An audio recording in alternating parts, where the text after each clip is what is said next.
할렐루야. 하나님께서 오늘도 귀한 하루 허락하여 주셨습니다. 우리 다 함께 기도함으로 5월 13일 매일 주신 기도회 하나님 앞에 드리도록 하겠습니다. 살아계신 아버지 하나님, 우리의 삶을 주관하시고 오늘도 눈을 띄우게 하시고 호흡을 주셔서 하나님 전에 나오게 하심을 감사드립니다. 하나님, 우리에게 예배할 수 있고 또 말씀 들을 수 있고 기도할 수 있는 건강도 주심에 감사한데, 하나님, 그렇지 못한 우리 환우들을 위하여서 오늘 아침 기도합니다. 하나님, 내 뜻이 아닌, 또한 어떤 환경적 요인이 아닌 파킨슨 병으로 말미암아 근육이 쇠퇴해져 가고 치매가 오고 하나님 앞에 어려운 상황 가운데 놓여 있는 우리 환우들을 기억합니다.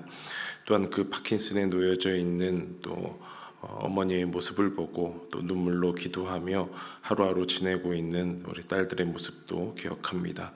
하나님, 부디 기억하여 주셔서 그들의 손과 발이 되어 주시고 그들의 마음을 어루만져 주시고 하나님께서 그들의 하루하루를 또 즐겁고 보람되게 또 뜻깊은 가족 간의 관계가 될 수 있도록 역사하여 주시옵소서.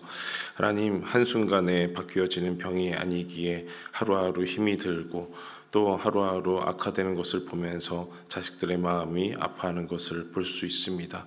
하나님, 하나님의 마음도 그러합니까? 하나님이 우리를 보시기에 그 마음도 그러합니까? 하루하루 하나님께 나아가는, 하루하루 하나님께 마음을 온전히 드리는 그 하루의 여정이 될 수 있도록 또 우리의 마음과 그리고 환우들의 또 보호자의 여정도 지켜 주시옵소서. 하나님, 또 생명 잉태를 위해서 기도하다가 하나님의 응답을 받은 줄로 알았으나 그 기쁨도 잠시 그 어린 생명을 다시 하나님께로 보내는 일도 있었습니다. 안타깝고 또 마음 아픈 그 시기를 겪고 있는 또 어미와 또 아버지의 마음에 하나님 한없는 위로를 더하여 주시고 생명이 대를 넘어서서 모든 생명은 주님께 있다는 그 원초적인 믿음, 또 굳건한 믿음 허락하여 주시되 무엇보다도 하나님께 소망을 두며 살아가는 하루하루 되도록 인도하여 주시옵소서.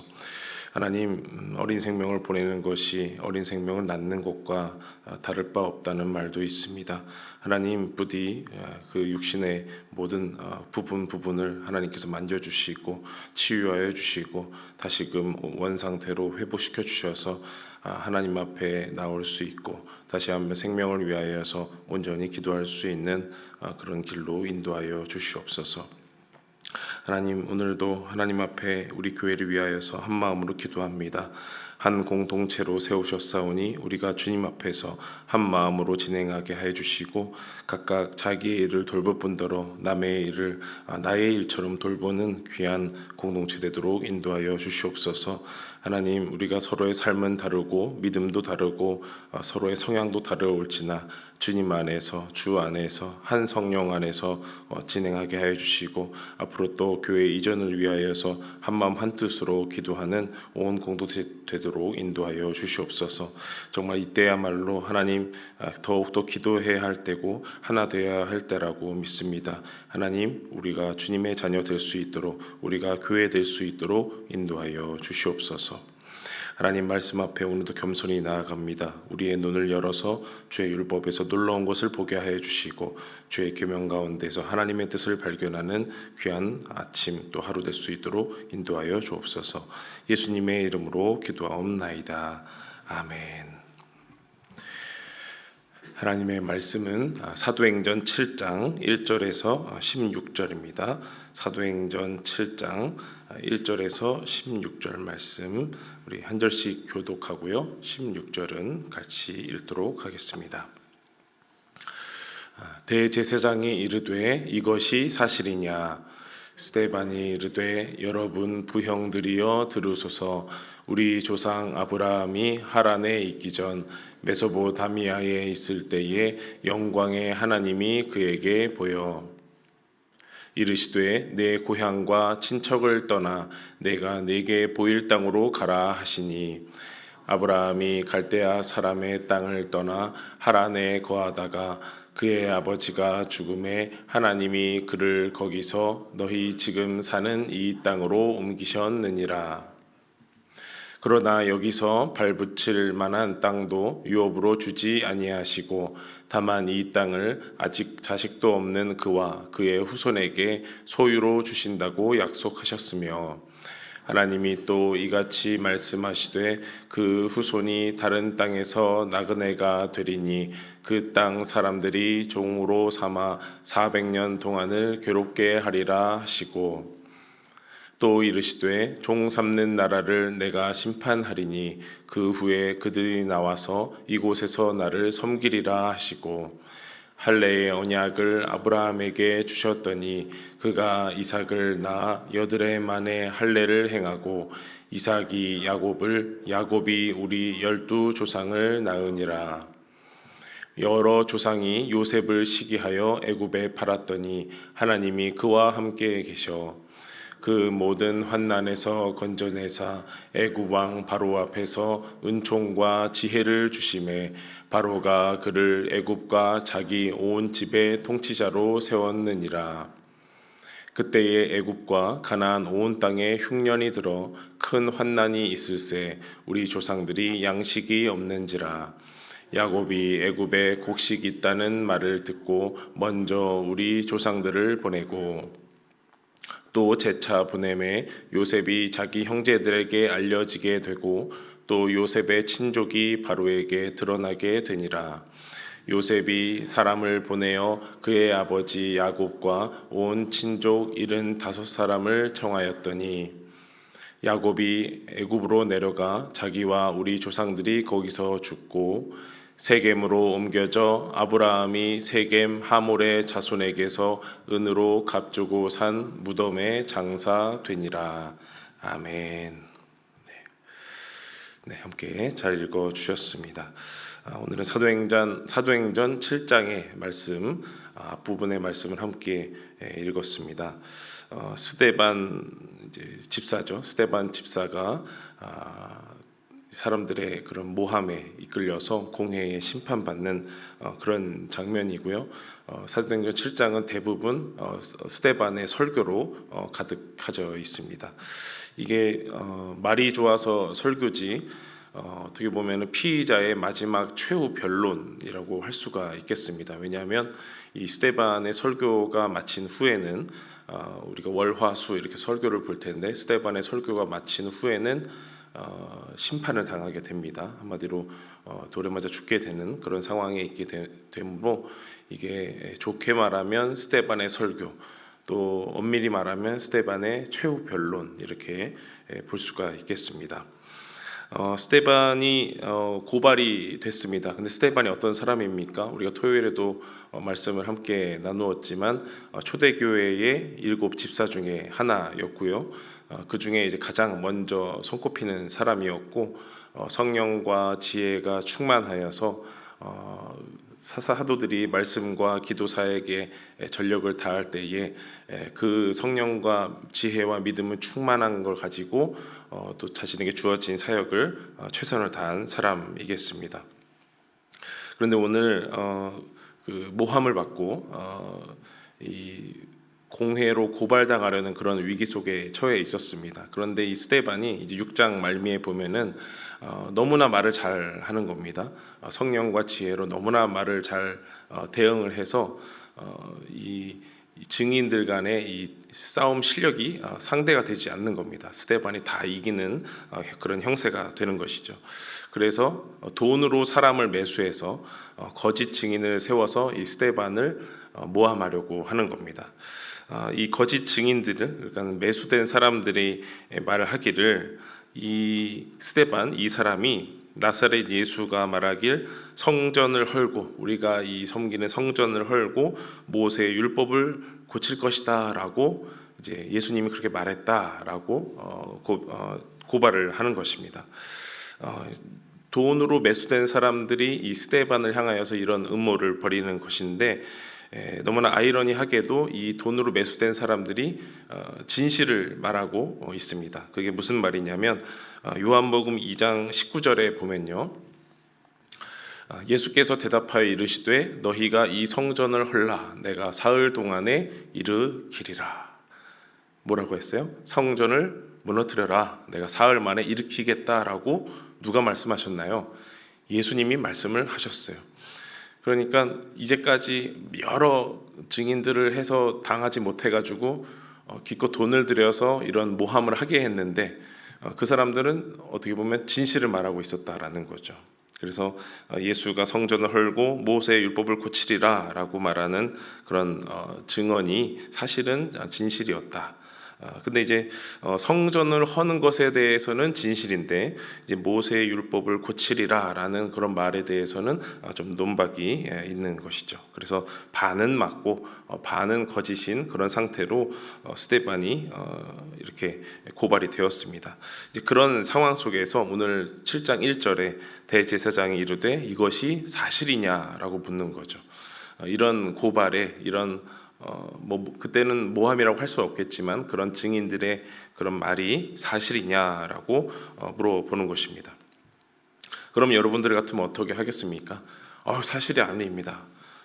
혹은 그거는 맞는 말인데 또 이거는 틀린 말입니다라고 이렇게 변호를 해야 할 것입니다. 그런데 이 스데반이 설교를 하는 겁니다.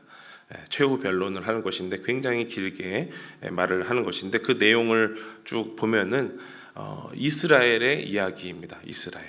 그래서 오늘부터 월화수 보는 그 이스라엘의 이야기를 인물들을 들어서 설명을 하는데요. 오늘 말씀은 아브라함과 요셉에 대해서 이야기를 합니다. 아브라함과 요셉이 이제 오늘의 이야기고요. 내일은 모세, 또 수요일은 모세, 다윗, 솔로몬 이렇게 네 가지의 인물을 들어서 얘기를 하는데 오늘은 아브라함과 요셉의 이야기를 들어서 스데반이 이스라엘의 이야기를 이렇게 펼칩니다. 그래서 오늘 본문 이제 16절까지의 말씀을 두 군데로 나누면 아브라함 이야기 그리고 요셉 이야기 이렇게 볼 수가 있습니다. 아브라함에 관한 이야기를 세 군데로 또 나눠보면 이제 하나님의 인도하심, 그리고 땅과 후손에 대한 약속, 그리고 할례와 언약에 대해서 이렇게 아브라함의 긴 이야기를 이렇게 간추리게 되었고, 또 요셉 이야기는 요셉의 고난과 인도하심, 또 가족의 고난과 상봉, 또 애굽 이주와 야곱 죽음, 이렇게 간단하게 정말 우리가 성경 개관 강의를 보듯이 이렇게 요약을 해주는 것입니다. 이런 이야기를 하는 이유가 뭘까요? 내가 아니라고 하면 될 것인데 마치 꼭 예수님의 죄명과 똑같이 이 스데반이 모함에 몰려서 이렇게 심판을 당하는, 정말 재판을 당하는 그런 이유가 무엇일까? 정말 너무나 어떻게 보면 부당한 그런 처사인데 마음이 아픈 것입니다. 예수님이나 스데반이나 체포되어서 이제 죽음에 이르게 되는 그런 이유가 있는 것인데 이것이 참 안타깝다라는 것인데요. 그 이유를 먼저 보면은 하나는 아까 말씀드린 대로 성전을 헐고 사흘 만에 짓겠다라고 이 종교 지도자들이 가장 중요하게 여기는 그 성전에 대한 도전이 있는 것이고요. 또 하나는 이제 모세의 율법 해석에 대한 논쟁이 있었습니다. 우리가 이전에 사복음서를 통해서도 우리가 알고 있지만 뭐 다윗의 자손에 대한 논쟁, 또 계명에 대한 논쟁, 또 납세에 대한 논쟁, 여러 가지 그 율법과 현실에 대한 것을 가지고 율법을 어떻게 현실에서 해석할 것인가에 대해서 가지고 논쟁도 많이 있었죠. 이 두 가지 문제 가운데서 하나는 성전에 대해서는 예수님께서 어떤 분이십니까? 스스로가 새로운 성전이 되셔서 내가 바로 참 성전이다, 내가 하나님이 너희들에게 보내신 성전이다라고 새로운 성전임을 말씀하셨고요. 모세의 율법에 대해서는 율법을 폐하러 온 것이 아니고 율법을 완성시키러 오신 분으로 드러나십니다. 또 하나가 있어요. 이 예수님이 체포되셔서 죽음까지 이르게 된 그 중요한 이유 중에 또 하나가 하나님과 자신을 동등되게 여기셨다. 한마디로 자신이 하나님의 아들 그리스도인 것을 드러내셨기 때문에 죽음에 이르신 것입니다. 그래서 예수님이 이제 지금 스데반 이야기지만 사실 거의 동일하게 여기는 그 예수님의 죽음의 이유를 마태복음 26장에서 찾을 수가 있습니다. 61절, 64절인데요. 자, 이르되 이 사람의 말이 내가 하나님의 성전을 헐고 사흘 동안에 지을 수 있다 하더라 하니, 이제 그 거짓 증인들의 고백인데 사실은 예수님이 하신 말이죠. 또 64절에 보면은 예수께서 이르시되 네가 말하였느니라. 그러나 내가 너희에게 이르노니 이후에 인자가 권능의 우편에 앉아 있는 것과 하늘 구름을 타고 오는 것을 너희가 보리라. 뭘 말하였냐면 그 고발하는 자들이 네가 하나님의 아들 그리스도냐라고 물어본 것이죠. 그러니까 네가 말하였다라고 말을 한 것입니다. 이것이 바로 이 이후에, 이제 이 말들 이후에 대제사장들이 보라 신성 모독이로다 하면서 옷을 찢으면서 예수님을 더욱더 핍박을 하는 것이죠. 사실 그래서 예수님이 체포되고 죽으신 이유, 그리고 스데반이 체포되고 이제 죽음에 곧 이르게 될 그 이유들이 거의 동등하다라고 볼 수가 있는 것입니다. 이런 상황이면 스데반도 아마 예수님의 죽음 그 스토리를 사도들을 통해서 잘 알았을 것인데, 그러면 왜 굳이 이렇게 고난과 죽음으로 갈 수밖에 없는 그 이야기와 스토리를 그대로 가는 것인가? 왜 자신은 변화하지 않는 것인가? 참 마음이 안타깝습니다. 근데 오늘 이렇게 스데반이 길게 자신을 변론하고 설교하는 그 이유를 오늘 내용 가운데서 볼 수가 있는 것이죠. 그 스데반이 고발됐던 첫 번째 이유가 바로 성전 아니겠습니까? 성전을 헐고 다시 짓겠다라는 그 예수님의 말이 이 스데반에게 책잡혔다라는 것이죠. 근데 이 성전에 대해서 우리가 생각을 해보자라는 겁니다. 종교 지도자들에게는 이 성전이 너무나 중요합니다. 성전이 무너져서는 안 되고 성전에서 모든 것이 가능해야 하고 무엇보다도 성전에 하나님이 임재하셔야 된다라는 그런 마음, 또 그것으로 인하여서 기득권을 가지게 된다라는 거죠. 근데 오늘 말씀에서 아브라함을 들어서 또 요셉을 들어서 알 수 있는 것이 무엇이냐면 성전이 다가 아니다라는 거예요. 성전이 중심이 아니다라는 겁니다. 그게 무슨 말이냐면 아브라함을 하나님께서 어디서 부르셨습니까? 하나님이 멀디 먼 그 갈대아 우르 땅 메소포타미아 있을 때에 하나님이 아브라함을 부르셨습니다. 한마디로 이방 땅에서 이스라엘의 조상 아브라함을 부르셨다라는 겁니다. 그래서 이 스데반이 말하길 지금 너희가 살고 있는 이 땅에 하나님이 옮기셨다라는 거예요. 그 이 땅 가나안 땅에 옮기셨는데 오늘 말을 보면은 하나님이 아브라함을 그 가나안 땅 지금 이 땅에 정착시키지 않으셨다라고 말을 합니다. 왜 정착이 안 됐을까요? 아브라함이 이주했을 당시에 흉년이 닥쳤거든요. 그래서 점점 남쪽으로 내려가게 됩니다. 이제 아브라함 이야기 다음에 요셉의 이야기가 등장합니다. 요셉이 온 나라의 통치자가 되었는데 어느 나라의 통치자가 되었습니까? 이스라엘입니까? 아니죠. 애굽의 통치자가 되었습니다.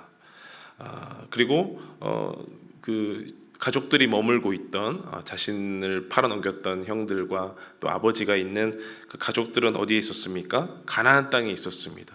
그런데 가나안 땅에서 결국 요셉이 살고 있는 애굽으로 이주하게 됩니다. 왜 이주했을까요? 흉년이 닥쳐서. 그러니까 하나님이 약속의 땅으로 주셔가지고 잘 먹고 잘 살아야 할 스데반이 말하기를 지금 너희가 살고 있는 이 땅, 그 너희가 가장 중요하게 생각하는 그 성전, 그곳에 흉년이 들었다는 겁니다. 흉년이 들어서 이방에서 부른 그 아브라함으로 말미암아 이스라엘에 태어나게 되었고 이방의 통치자가 된 그 요셉 가운데에 가족들이 이동하였다라는 겁니다. 아브라함과 야곱 가족들의 몸은 가나안 땅, 정말 중요하게 여길 것 같았던 그 가나안 땅에 있었지만 흉년이 들어서 정말 멸망당할 위기에서 이방 땅으로 온 것이고, 또 이제 시간이 흘러서 그 성전은 거대하게 세워졌지만 결국 성전은 멸망하고 말았습니다. 또 이스라엘 백성들은 포로로 끌려가 버렸습니다. 그러나 야곱 가족들은 애굽에서 정착하게 되는 이런 아이러니가 있는 것이죠. 성전이 제일이다. 성전은 아니면 아무것도 안 된다라는 말을 이 이스라엘의 이야기를 들어서 이스라엘 이야기를 개관하고 설명하면서 그거를 이제 방어하고 있는 것이죠.